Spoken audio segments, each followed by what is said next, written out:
A message to Garcia. This is really about becoming the best. To become the best at anything, you have to be known for being the best at one thing. This book is about what it takes to accomplish your dreams that will change your life forever. So take the time and answer the three questions at the end. How will being Rowan help you personally? How will being Rowan help you professionally? And what would Rowan do?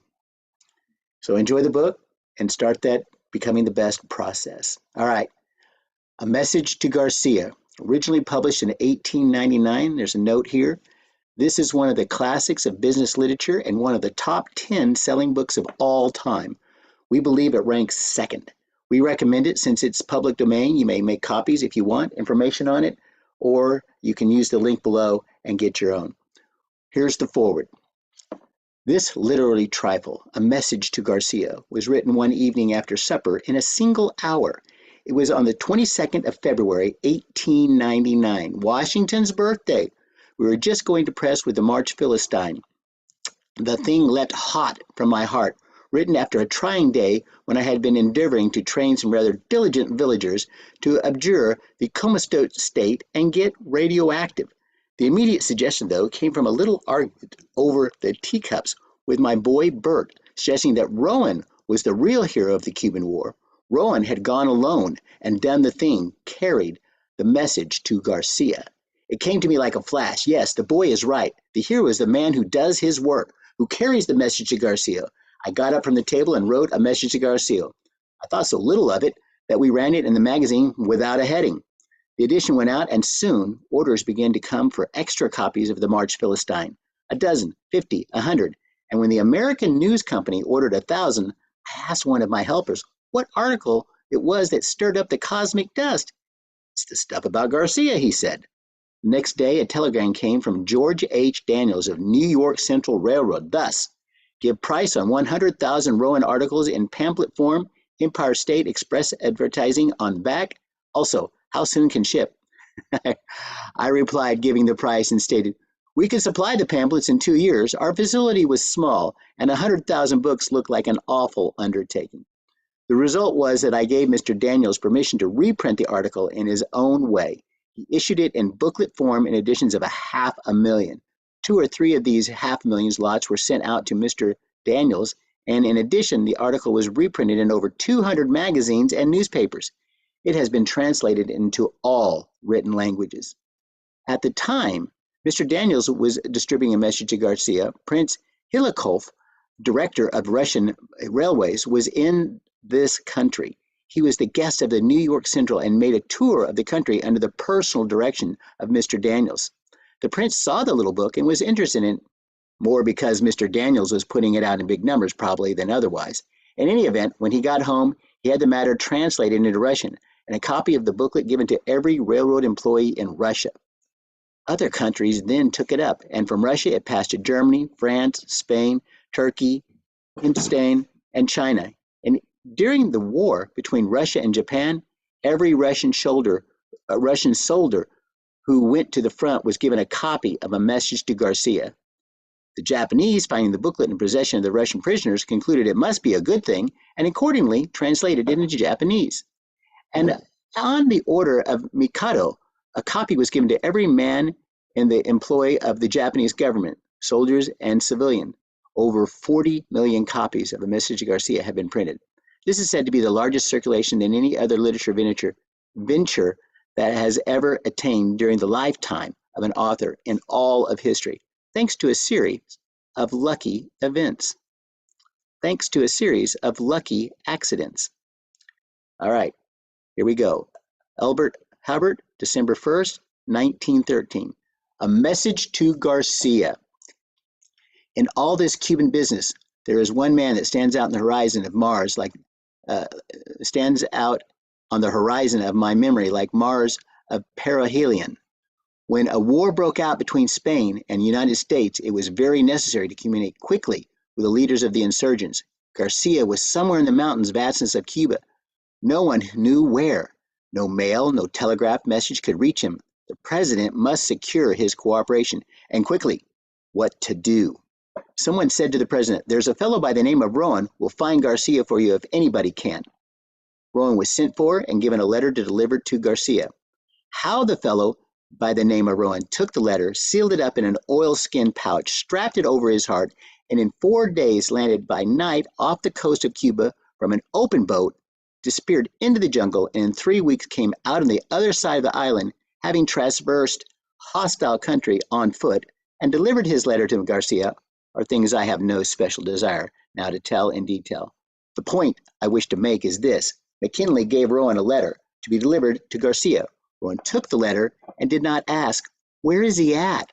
By the eternal, this is a man whose form should be cast in deathless bronze and a statue placed in every college of the land.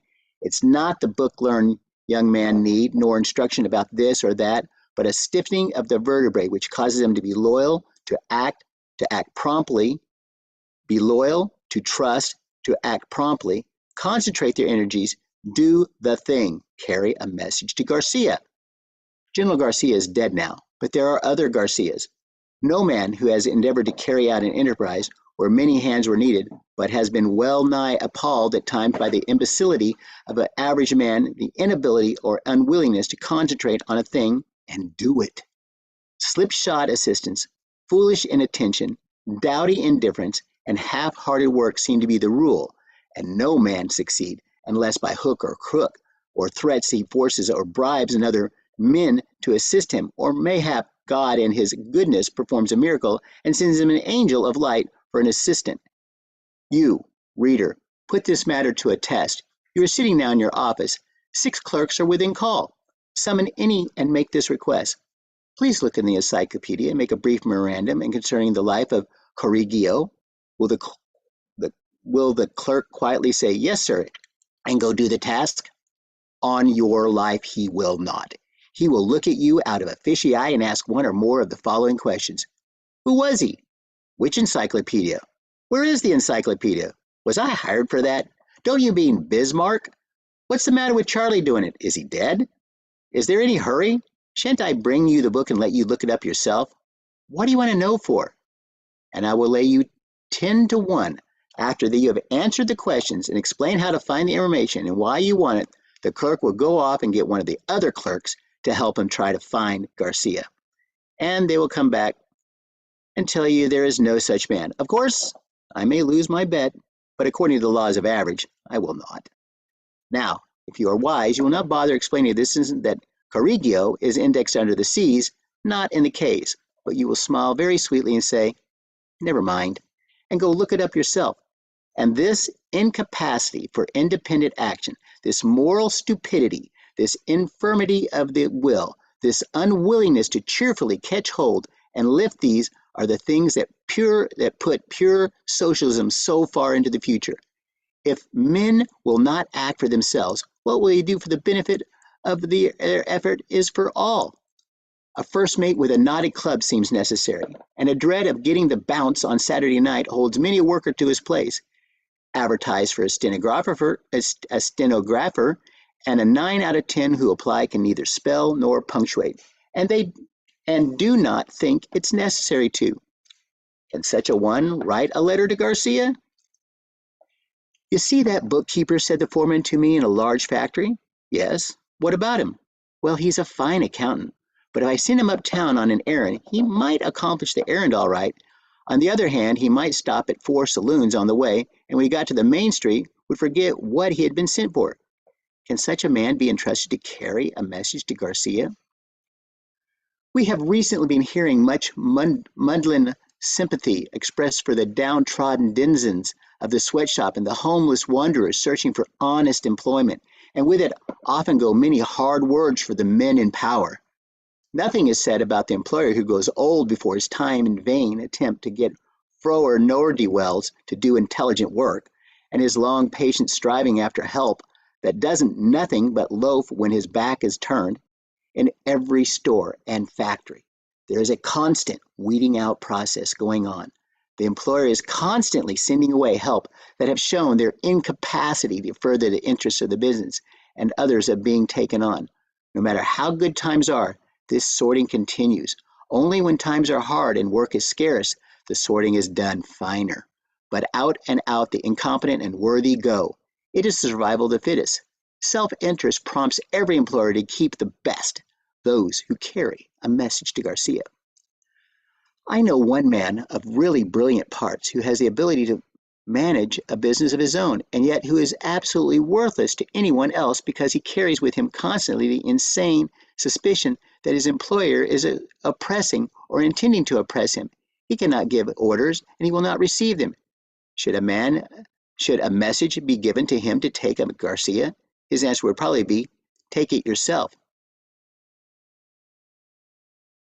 I know one man of really brilliant parts who has not the ability to manage a business as his own. Tonight this man walks the streets looking for work, the wind whistling through his threadbare coat. No one knows him, dare employ him, for he is a regular firebrand of discontent. He is impervious to reason, and the only thing that can impress him is the toe of a thick-soled number 9 boot.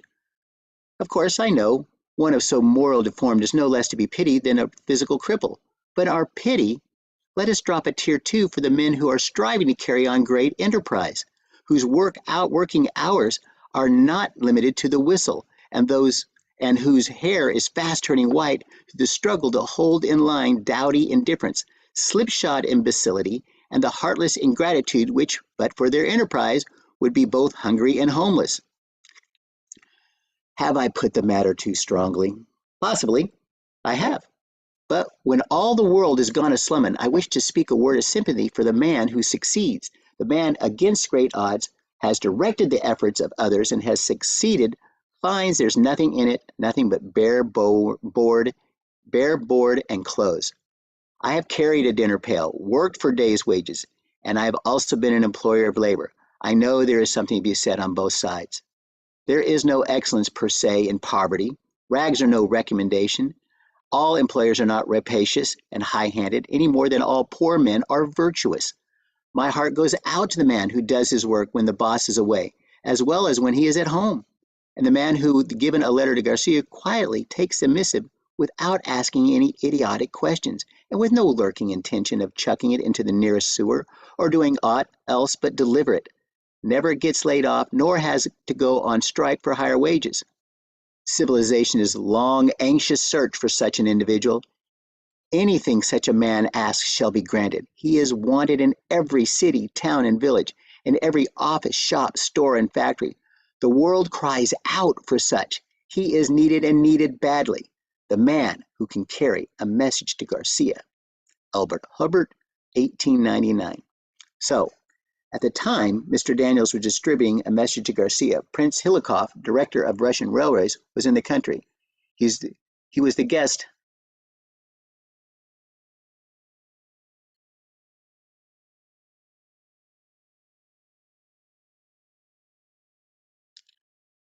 Questions to answer after reading a message to Garcia. First question, how would this help me in my personal life? Second question, how will this help me in my professional life? Third question, what did I find was valuable about this book? Bonus question, how will I be more like Rowan?